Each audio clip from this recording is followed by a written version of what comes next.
Lu pernah nggak sih dengar cerita dari orang yang kerja di tempat yang biasa aja, tapi ternyata tempat itu bukan cuma buat kerja aja, tapi juga jadi sarang mereka. Cerita ini dikirimin langsung ke email tim Bukan Cuma Cerita. Ya sebut saja di sini namanya Anto. Dia kerja di salah satu pabrik tua di Jawa Barat dan selama 3 bulan di sana hidupnya berubah total. Si Anto ini cerita dia mulai kerja di pabrik itu ya sebut saja di sekitar tahun 2021. Letaknya di pinggiran Jawa Barat, dan dari luar sebenarnya nggak kelihatan aneh. Bangunannya besar, model lama, mesin-mesinnya juga udah kelihatan tua. Tapi ya standar lah kayak pabrik pada umumnya. Tapi pas hari pertama dia masuk, dia langsung ngerasa hawa tempat itu beda. Dingin, sunyi, dan ini bukan dingin karena AC ya. Dingin itu yang kayak nempel di kulit, tapi sampai nusuk ke tulang. Dia bilang, gua pikir bukan cuma sugesti aja karena tempatnya luas dan sepi. Tapi lama-lama dia mulai sadar, tiap masuk area produksi yang di belakang, selalu ada bau logam, anyir, kadang kayak bau karat gitu, kadang juga kayak bau darah. Tapi anehnya, cuma dia yang nyium itu. Anto juga sempat nanya ke temen-temennya, tapi yang lain cuma ketawa. Ya, lu baru pertama kali kerja di sini, Ton. Nanti juga biasa. Sampai akhirnya ada satu orangnya sebut saja namanya Bayu, senior di shift malam. Dia datangin Anto sambil pelan ngomong, "Ton, kerja di sini ya kerja aja, jangan banyak nanya. Tempat ini bukan tempat lu buat kepo." Dan dari situ Anto mulai ngerasa ada yang nggak beres sama tempat ini. Malam pertama Anto jaga shift malam. Itu awal dari semuanya. Jam 2 pagi suasana pabrik udah kayak kuburan, sunyi. Yang kedengeran cuma suara kipas angin gede yang mutar pelan, sama suara mesin-mesin tua yang udah nggak dipakai tapi masih berdiri kayak bangkai. Waktu itu Anto lagi jalan sendiri di area belakang, ngecek kondisi mesin potong logam.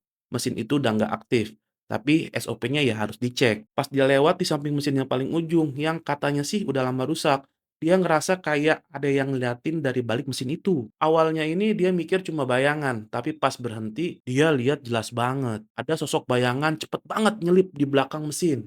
Refleks, Anto langsung nengok ke belakang.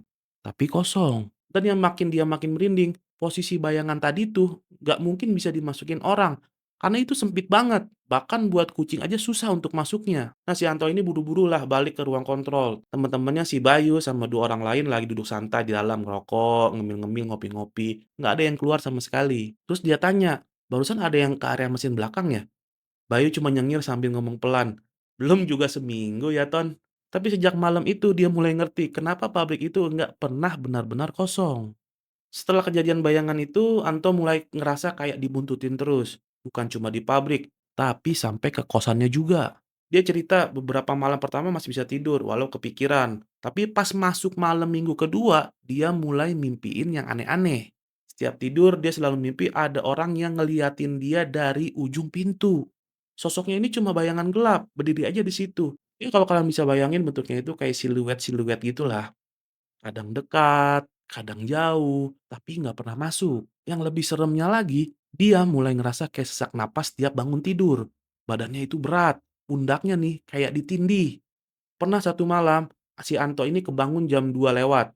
Keringetan dingin, tenggorokan kering, dan di pojokan kamar kosnya, dia lihat ada sesuatu kayak berdiri.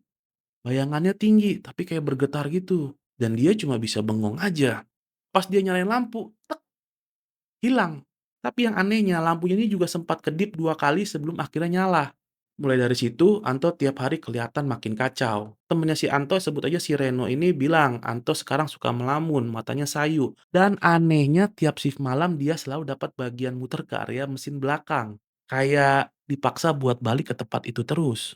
Nah malam itu Anto dapat shift sendirian di bagian belakang. Lagi.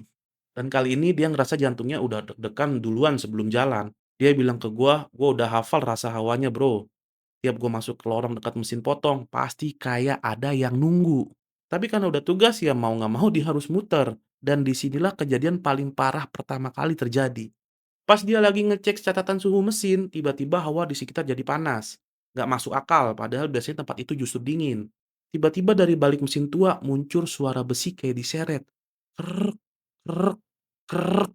Si Anto ini diam, dia kira mungkin ada tikus atau kucing masuk. Tapi pas dia noleh, dia ngelihat sosok tinggi, bungkuk, kulitnya kayak gosong. Matanya merah, nempel, dan sorotnya langsung ke Anto. Anto bilang, gue beku, nggak bisa teriak, nggak bisa gerak, tapi mata gue ngelihat jelas. Dia jalan pelan, kakinya seret kayak luka. Sosok itu makin mendekat. sampai akhirnya berhenti cuma 3 meter dari dia. Dan yang bikin Anto hampir jatuh pingsan, sosok itu nunduk terus senyum. Senyumnya lebar banget, nggak manusiawi, Bro. Anto langsung mental mundur, jatuh, dan lari keluar tanpa mikir apa-apa. Dia bilang, "Gua nggak peduli lagi sama job desk, sama shift, sama apapun. Gue cuma pengen keluar dari situ hidup-hidup."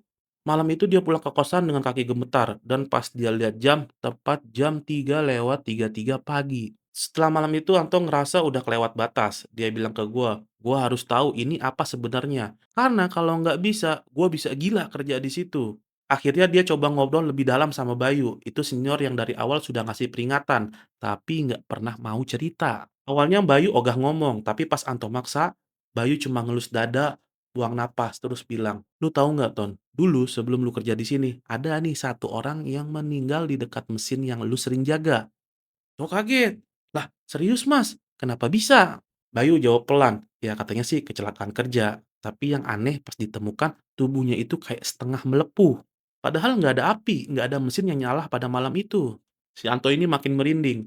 Si Bayu lanjut cerita, "Sejak saat itu tiap beberapa bulan selalu aja ada anak baru yang ngalamin kejadian kayak lu. Mulai dari mimpi, digangguin, sampai akhirnya sakit. Atau yang nggak kuat dia langsung resign aja." Dan si Bayu ini ngomong satu hal yang benar-benar nempel di kepala Anto. Tempat ini udah ditempatin, dan kayaknya dia nggak suka kalau diganggu. Beberapa hari setelah dengar cerita dari Bayu, Anto bilang, "Gua ngerasa badan gua kayak bukan badan gua. Awalnya cuma capek, tiap bangun tidur selalu berat, lehernya kaku, matanya kunang-kunang. Tapi makin lama mulai aneh." Anto bilang, "Gue sering nemuin luka-luka kecil di tangan atau punggung, padahal nggak ngerasa kena apa-apa. Kadang ada memar juga, tapi yang paling serem, gue suka ngerasa kayak ada yang gerak di dalam badan gue." Suatu malam temennya si Anto, sebut saja si Reno, cerita kalau si Anto ini sempat bengong di ruang kontrol hampir setengah jam. Matanya itu kosong, mukanya pucat, tapi bibirnya itu kayak komat kamit. Pas ditanya, Anto cuma noleh pelan sambil ngomong, "Dia lagi deket sini, diem aja." Padahal malam itu semua orang lagi di dalam, nggak ada siapa-siapa di luar. Nah, si Reno ini langsung nyoba nyadarin si Anto, ditepuk badannya. Dan Anto baru kayak bangun dari kondisi itu. Nah, besoknya ini Anto bangun dengan kuku kaki penuh tanah. "Serius," dia bilang. "Padahal semalam gua tidur di kamar, pintu kekunci, tapi kaki gua kotor, kayak abis jalan di tanah yang basah." Itu titik di mana Anto mulai takut sama badannya sendiri. Takut kalau yang selama ini nemenin dia, udah bukan cuma bayangan lagi. Nah ini yang paling gila. Anto cerita ke gua, malam itu dia seharusnya nggak jaga shift. Tapi tiba-tiba atasannya minta dia gantiin temennya yang lagi sakit. Padahal badannya juga udah lemes, tapi ya entah kenapa diiyain juga. Dan yang anehnya lagi, begitu sampai pabrik, semua terasa sepi banget, lebih sunyi dari biasanya. Dia jalan ke ruang operator sendirian, terus entah gimana tiba-tiba udah berdiri di area belakang. Dia nggak ngerti kenapa bisa tahu-tahu ada di situ. Padahal terakhir sadar dia masih di depan ruang kontrol. Si Anto ini bilang, "Gua kayak dipandu sama sesuatu, nggak sadar jalan, nggak dengar suara, tahu-tahu aja gelap, dan gua ngerasa kayak kaki gua bukan milik gua lagi." Dan waktu dia sadar dia lagi berdiri di tengah ruang kosong, semua lampu mati, di depan dia samar-samar ada beberapa sosok berdiri melingkar. Nggak ngapa-ngapain, cuma berdiri tapi bentuknya nggak manusia. Tinggi-tinggi, bengkok, dan matanya merah semua. Si Anto panik, mau lari tapi kakinya kaku. Sampai akhirnya dia dengar suara keras banget di kepala. "Jangan melawan!" Tiba-tiba ada tangan yang narik bajunya dari belakang, dan itu si Bayu. Bayu narik Anto sambil bentak, "Lu ngapain di sini?" Anto langsung jatuh, pas dia nengok ke arah sosok tadi, semuanya itu udah nggak ada. Setelah kejadian itu, Bayu akhirnya nggak tahan juga, dia ajak Anto duduk di luar pabrik. Jam setengah 4 pagi, masih keringetan, tapi Bayu langsung bilang, "Ton, lu harus denger gua baik-baik." Si Anto ini diem aja karena mungkin juga dia masih lemas. Dan si Bayu ini mulai cerita, "Pabrik ini tuh dari dulu memang udah bermasalah. Bukan soal mesin, bukan soal kerjaan, tapi soal tempatnya." Bayu bilang dulu waktu pembangunan pabrik pernah ada warga nolak. Katanya tanah di situ tuh bekas tempat pesugihan lah, apalah. Ada yang bilang bekas pemakaman, ada juga yang percaya dulu tempat ritual. Tapi yang namanya perusahaan nggak peduli, jalan terus. Dan sejak dibuka, udah 3 orang yang meninggal. Nggak sekaligus sih, tapi selang beberapa tahun. Selalu karyawan baru, selalu di area yang sama. Si Bayu ngelanjutin, makhluk di sini dia butuh penyeimbang. Dan biasanya dia milih yang lemah, yang kosong, yang punya luka, atau yang gampang dibujuk. Si Anto refleks, "Maksudnya gue?" Bayu cuma nutup mata dan bilang, "Lu udah dilihat, lu udah pernah lihat dia, dan itu artinya elu masuk daftar." Setelah semua yang dia dengar dari Bayu, Anto nggak pikir panjang. Dia mutusin buat resign. Dia bilang, gue nggak peduli uang, gue cuma pengen selamat. Tiap hari gue makin aneh, makin capek, dan mimpi buruk terus. Tapi pas dia putusin buat tinggalin tempat itu, semua gangguan kayak langsung naik level. Tiap malam pintu kamarnya itu ada yang ngebrak, lampu mati sendiri, dan suara cewek ketawa di ujung lorong mes. Pernah sekali dia tidur, terus bangun-bangun di luar pabrik, dekat parkiran dengan kaki berdarah. Padahal dia nggak pernah keluar malam itu. Tapi puncaknya, hari terakhir sebelum dia cabut, Anto lagi naik motor mau ambil surat resign ke HRD. Dia jalan, dia bilang kerasa kayak ada yang narik stang motornya ke kanan. Itu tepat di arah truk besar yang lagi ngebut. Dia ngelawan, ngerem, dan jatuh. Tapi alhamdulillahnya dia masih selamat. Dan dia ini yakin, bukan karena gua ngantuk, bukan juga salah sendiri. Ada yang bener-bener mau gua ngat. Waktu dia lihat ke kaca spion motor yang pecah, ada bayangan hitam di belakang dia. Padahal itu jalanan kosong. Dia langsung lari ninggalin motornya, nggak balik lagi ke pabrik sama sekali setelah itu.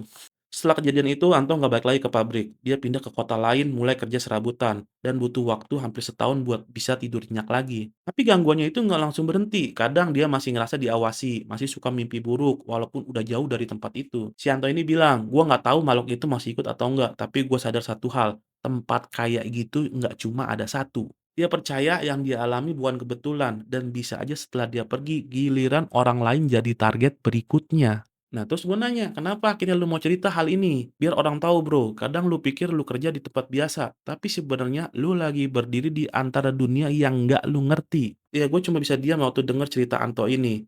Karena ya gimana, lu kerja di tempat biasa, tapi ternyata tempat itu udah lama dipakai buat sesuatu yang nggak kelihatan. Dan kalau si Anto ini nggak cerita langsung, mungkin cerita ini nggak akan pernah sampai ke lu. Yang jelas kejadian di pabrik itu bukan yang pertama, dan kayak yang Anto bilang, mungkin bukan yang terakhir juga. Karena kadang tempat lu cari nafkah bisa juga jadi tempat lu ditumbalin. Kalau lu suka cerita kayak gini, jangan lupa subscribe channel kita ini. Karena di sini bukan cuma cerita,